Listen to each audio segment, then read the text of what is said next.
Welcome to the Tech Egg. Don't get scrambled. Enjoy the video. You start by preparing your sheet. Pick the name column and add a helper column called key. In that helper, normalize names with trim to remove spaces, upper to standardize case, and substitute to remove punctuation. Once done, you'll have consistent text to match against. Make sure duplicates are not split across different columns. If they are, combine them into one column first. This early cleanup avoids false negatives and speeds up matches when you run formulas next. Now use COUNTIF on your key column. COUNTIF, key range, key cell returns how many times each normalized name appears.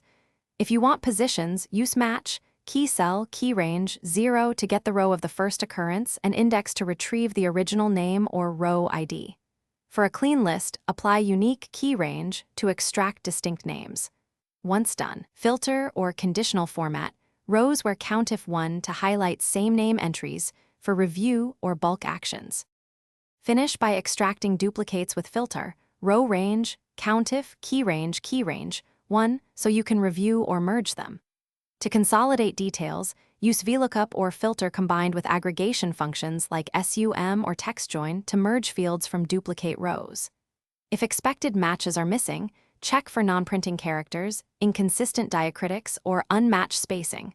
Run clean Unicode checks or additional substitute calls to remove invisible characters.